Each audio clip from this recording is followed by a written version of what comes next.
वैशाख महात्मा। नारायणं नमस्कृत्यं नरं चैव नरोत्तमं देवी सरस्वतीं व्यासं ततो जयामुदीरते मुखकरोति वाचालं पङ्गुलङ्घयते गिरिं यत्कृपातमहं वन्दे परमानंद माधव। अष्टम अध्याय। नारद वाच शुणतु अम्बरीशर कहिबि ज्ञान उपदेश से सुत देव मुनिवर केश बोइले राजा ठार राजा जेवंत बोध हेला से कथा कहिबि बोइला विष्णुर सेवा जे करई ता पुण्य क्षय न जाई जे करे वैशाखरे स्नान क्षय हुनु हई तार पुण्य बहुत पुण्य करि थाई क्रोधे होइले धय होई क्रोध होइले धय होई क्रोधरु कंदल जन्मई कंदले धर्म क्षय जाई पूर्वे जे दक्ष प्रजापति आबर ब्रह्मांक संतति से दक्षाद्वती ब्रह्मा हेले सचराचर भियाइले जोग माया को संख्या करी 13 दुईता जात करी रुद्र को पार्वती को देला ज्येष्ठ कुमार जुआई ताकू कले नारायण को लक्ष्मी शोभा विचारे दक्ष देले विभा ब्रह्मा को देई सरस्वती जुआई कले प्रजापति सची को इंद्र विभा होई दक्षर होइले जुआई संदर्भे कहे दक्षपति ए अंते शुण तु नृपति मतहु नाही ए भुवन देश खई बुलाई वहन मु सर्व कले इभियाण एते विचारी दक्ष राण एबे मु करिबई जाग देवकु देवी हविर्भाव एबे ही महायज्ञ करी ब्रह्मा होइबि तिनि पुरी एते विचारी दक्ष मने मिलिला कला सबु बने दक्ष को देखी उमापति आस्थानु न उठिला धाती मने विचारी कले हर ए दक्ष भृत्य सम मोर मु जेबे आस्थानु उठिबि एहाकु नमस्कार हेबि ए दक्ष देबे हेब नाश मते लागिब हत्या दोष दक्ष रहित न बरिले आस्थानु हर न उठिले ता देखी दक्ष कोप होई बोइले हर मुख चाही ज्ञान गोचर नाही तोर चढ़ु तु वृषभ पर मालारे गलारे हाड़ माल तोर गचर्म पकाऊ पिठीर सर्वदा थाऊ श्मशान रे प्रेत गणक संगतरे वस्त्रहीने तु विलग्न वस्त्रविहीने तु लग्न तैलविहीने लेपु भस्म अन्नविहीने मागो भिक आपे बोइले बड़ लोक क्षुदा लागिले विष खाऊ साप कुमाल करि थाऊ आप गुण तो अछि जेते मुए हाजाणी बिके मते दुरात्मा नारद वचन सती की तते देली दान चक्र कला कुंभी प्राय विप्र चंडाल गृहे जाओ एते कहिण दक्ष गला वैकुंठ भुवने मिलिला सकल देवे सभा करी अचंथी वैकुंठ पुरी दक्ष को देखी न उठिले जेझा मान्य कले दक्षर अर्थेण वरण करी सकल देवगण चरण करी दक्ष गले नारद से सभारे थिले तक्षणे गले कपिलास मिलिले रुद्रंकर पास तांकु देखी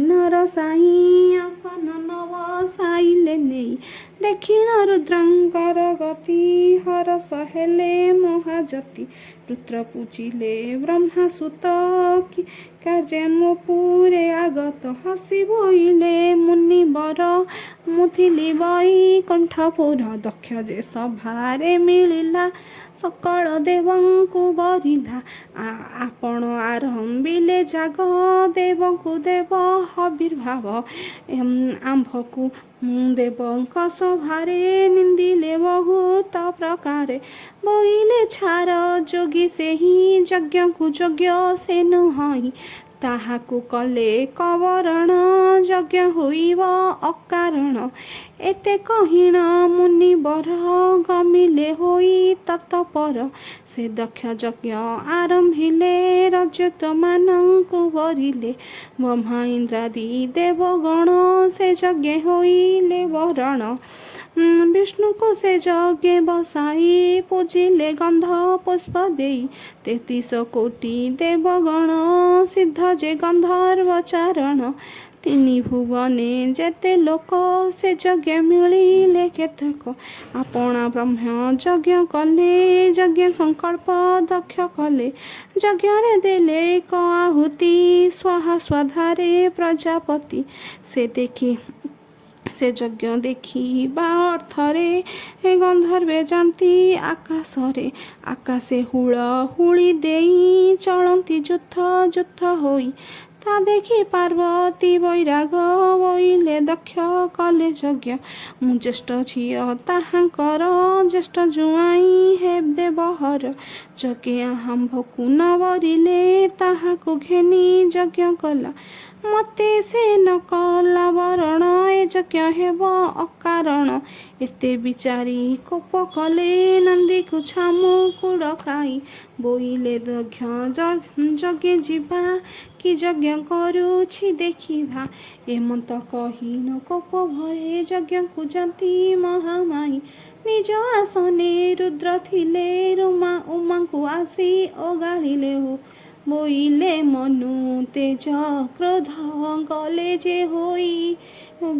ଯେ ପଡ଼ିବ ବିରୋଧ ଯଜ୍ଞ ଦକ୍ଷର ଯଜ୍ଞ ଭଙ୍ଗ ହେବ ତୁମ୍ଭର ହୋଇବ ଅଶୁଭ ରୁଦ୍ର ଅନେକ ପ୍ରବୋଧିଲେ ପାର୍ବତୀ ତାହା ନ ମାନିଲେ ଚଳନ୍ତେ ଉମା ବଳାତ୍କାରେ ନନ୍ଦିକି ବୋଇଲେ ଈଶ୍ୱରେ 14 କୋଟି ରୁଦ୍ରଗଣ ଘେନି ତୁ ଚଳ ସଙ୍ଗ ତେଣ ରୁଦ୍ରଙ୍କ ଆଜ୍ଞା ପରିମାଣେ ଗୋଡ଼ାଇ ଗଲେ ରୁଦ୍ରଗଣେ ଦକ୍ଷର ଭୁବନେ ପାର୍ବତୀ ହୋଇ ପଶିଲେ କୋପମଥି ଦେଖି ପାର୍ବତୀ କୋପାନଳ ଅପସରିଲେ ଦ୍ୱାରପାଳ ପଛେ ଯେ ରୁଦ୍ର ଗଣ ଥିଲେ ତାହାଙ୍କୁ ପଥ ନିରୋଧିଲେ ଦେବୀ କି ଚଳିଲେ କୋପ ଭରେ ପ୍ରବେଶ ହେଲେ ଯଜ୍ଞ ଘରେ ବୋଇଲେ ଯଜ୍ଞ ଆମ୍ଭ ଯଜ୍ଞ କାହିଁ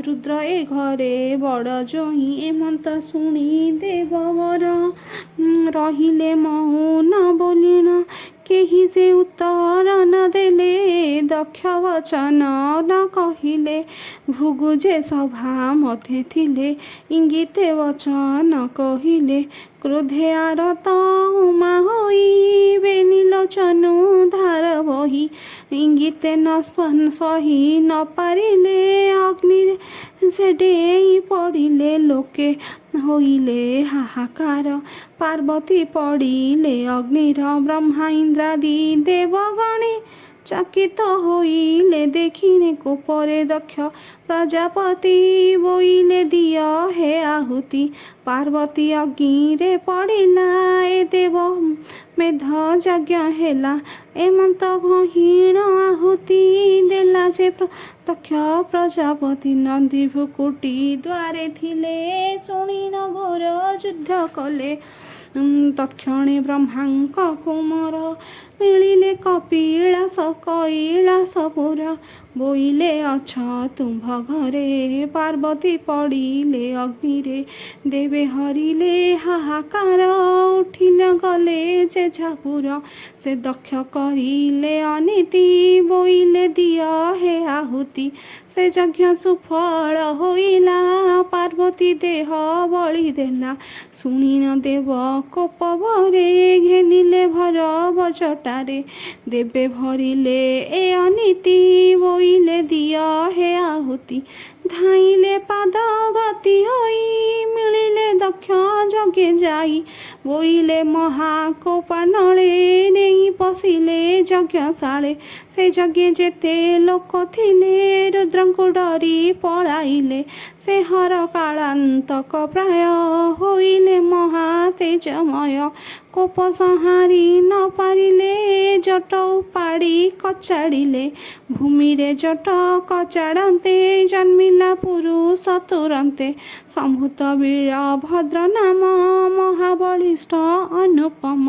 ସହସ୍ରେ ବାହୁ କାଳାନଳ ସମାନେ ପ୍ରଭା ଗିରିମାଳ। ତାହାକୁ ଆଜ୍ଞା ଦେଲେ ହର ଏ ଦକ୍ଷ ବଂଶ ନାଶ କର। ଉପରେ ରୁଦ୍ର ଗଣ ଥିଲେ ଖୋଜିବୁ ସବୁ ସଂହାରିଲେ। ଯଜ୍ଞରେ ଭୃଗି ଋଷି ଥିଲେ ତାହାଙ୍କୁ ଟେକି କଚାଡ଼ିଲେ। ଯଜ୍ଞରେ ଭୃଗୁ ଋଷି ଥିଲେ ତାହାଙ୍କୁ ଟେକି କଚାଡ଼ିଲେ। ସେ ବୀରଭଦ୍ର ଦକ୍ଷ ଦାଢ଼ି ଧରି ପକାଇଲେ ଉପାଡ଼ି। ଛେଦିଣ ପ୍ରଜାପତି ମୁଣ୍ଡ ଆହୁତି ଦେଲେ ଅଗ୍ନିକୁଣ୍ଡ। ପ୍ରଜାପତିର ଶରୀର ନାଚିଲା ଯଜ୍ଞଶାଳର। ସେ ମୁଣ୍ଡ ପଡ଼ିଣ କୁଣ୍ଡରେ ଭସ୍ମ ହୋଇଲା ତତପରେ। ଦକ୍ଷର ଯଜ୍ଞ ହତ କରି ସେ ରୂପ କୋପ ନ ସଂହାରି। ସେ ତାହାଙ୍କୁ ଶାନ୍ତି ଇଚ୍ଛା କରି ଘରୁ ବାହାରି ଦକ୍ଷ ନାରୀ କରେ ଘେନିଲେ ଅର୍ଘ୍ୟ ଢାଳି। ରୁଦ୍ର ଛାମୁରେ ଆସି ମିଳି ଅର୍ଘ୍ୟ ଦେଖନ୍ତି ବନ୍ଦାପନେ। କୋପ ବୋଇଲେ ଉମାକାନ୍ତେ ବୋଇଲେ ଲିଙ୍ଗ କୋମହର। ଅର୍ଘ୍ୟ ଦେଇଣ ପୂଜା କର ବୋଇଲେ ଅଣ୍ଡକୁ ଦେଖାଇ। ଅର୍ଘ୍ୟ ସ୍ଥାନରେ ଦେବୀ ନେଇ ବୋଇଲେ ଏ ଲିଙ୍ଗକୁ ତୋର। ପୂଜା କରିବେ ସୁର ନର ରୁଦ୍ର ଘେନିଣ ନିଜ କର। କୈଳାସ ଚଳିଲେ ଆପଣ ବ୍ରହ୍ମା ଯେ ଲୁଚି ରହିଥିଲେ ରୁଦ୍ରଙ୍କ ପଛେ ଗୋଡ଼ାଇଲେ। ବିଷ୍ଣୁ ସହିତେ ଦେବଗଣ ମିଳିଲେ ରୁଦ୍ର ପାରୁସେନ। ଅନେକ ସ୍ତୁତି ବାକ୍ୟ କହି ରୁଦ୍ରଙ୍କୁ କହିଲେ ବୁଝାଇ। ପ୍ରବୋଧି ଅନେକ ପ୍ରକାର ଯାଇ ମିଳିଲେ ଦକ୍ଷପୁର। ଦକ୍ଷ ଯଜ୍ଞରେ ଯେତେ ଥିଲା ସବୁକୁ ଲଉଟାଇ ଆଣିଲା। ମେଷର ମୁଣ୍ଡକୁ କାଟିଣ ଦକ୍ଷର କନ୍ଧେ ବସାଇଲେ। ମନ୍ତ୍ରୀଣ ଜୀବ ଦାନ ଦେଇ ଦକ୍ଷକୁ ଦେଲେ କଜିଆଇ। ସେ ଯଜ୍ଞେ ଯେତେ ମରିଥିଲେ ବ୍ରହ୍ମା ତାହାଙ୍କୁ ଜିଆଇଲେ।